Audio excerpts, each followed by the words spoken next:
1 Samuel chapter 26. The Ziphites went to Saul at Gibeah and said, "Is not David hiding on the hill of Hachilah, which faces Jeshimon?"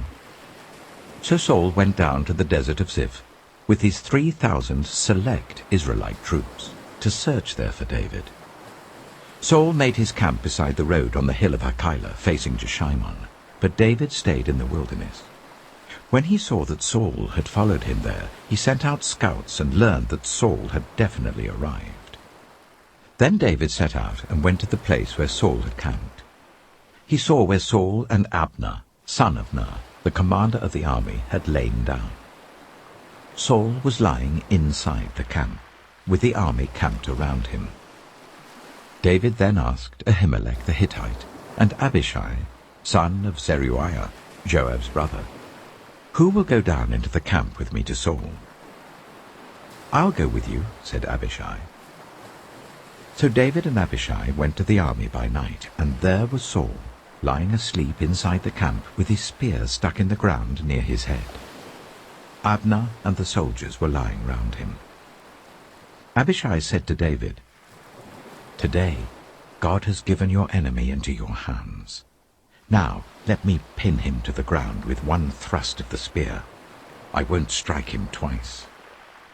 But David said to Abishai, "Don't destroy him. Who can lay a hand on the Lord's anointed and be guiltless? As surely as the Lord lives," he said, "the Lord himself will strike him, or his time will come and he will die, or he will go into battle and perish. But the Lord forbid that I should lay a hand on the Lord's anointed. Now get the spear and water jug that are near his head, and let's go." So David took the spear and water jug near Saul's head, and they left. No one saw or knew about it, nor did anyone wake up. They were all sleeping, because the Lord had put them into a deep sleep. Then David crossed over to the other side and stood on top of the hill some distance away. There was a wide space between them.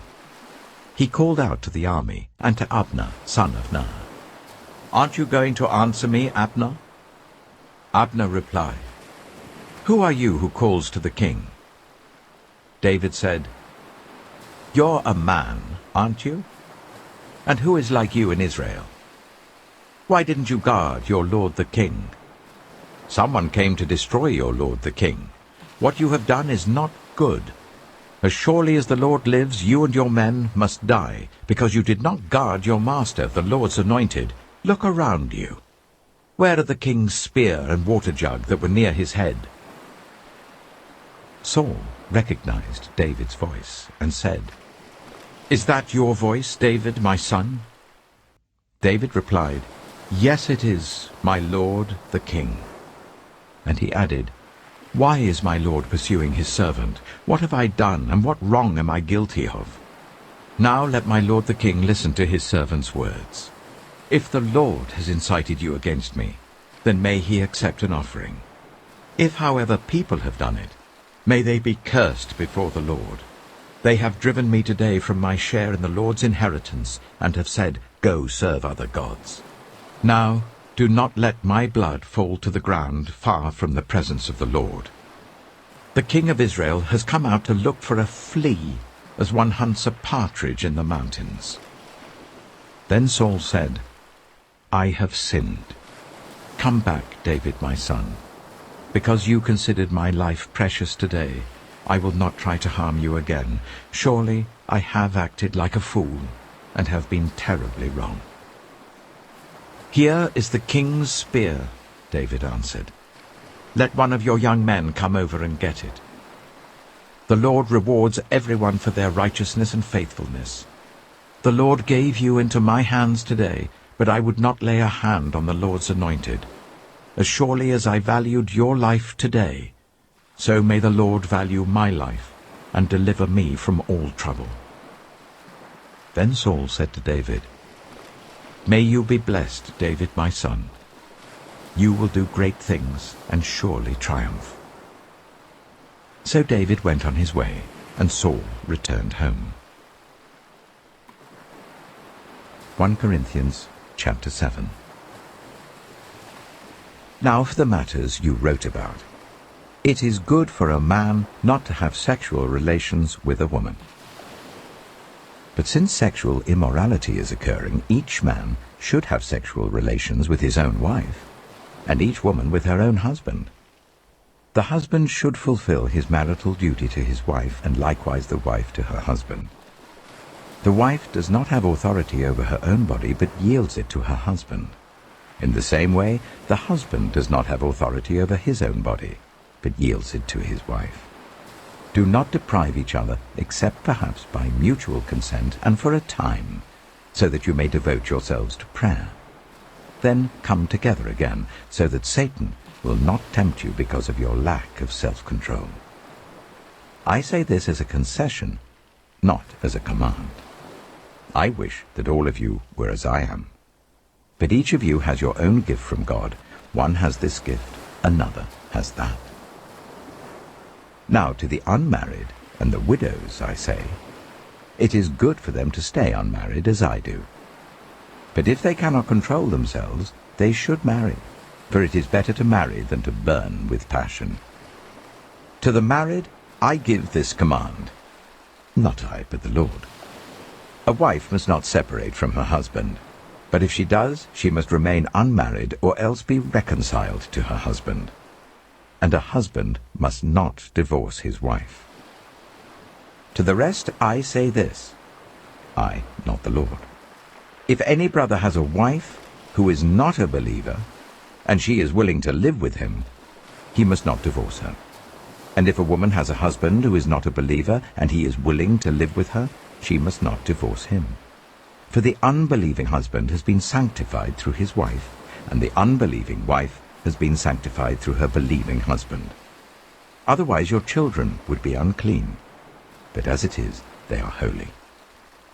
But if the unbeliever leaves, let it be so. The brother or the sister is not bound in such circumstances. God has called us to live in peace. How do you know, wife, whether you will save your husband? Or how do you know, husband, whether you will save your wife? Nevertheless, each person should live as a believer in whatever situation the Lord has assigned to them, just as God has called them. This is the rule I lay down in all the churches. Was a man already circumcised when he was called? He should not become uncircumcised. Was a man uncircumcised when he was called? He should not be circumcised. Circumcision is nothing, and uncircumcision is nothing. Keeping God's commands is what counts. Each person should remain in the situation they were in when God called them. Were you a slave when you were called? Don't let it trouble you, although if you can gain your freedom, do so. For the one who was a slave when called to faith in the Lord is the Lord's freed person. Similarly, the one who was free when called is Christ's slave. You were bought at a price. Do not become slaves of human beings. Brothers and sisters, each person, as responsible to God, should remain in the situation they were in when God called them. Now, about virgins.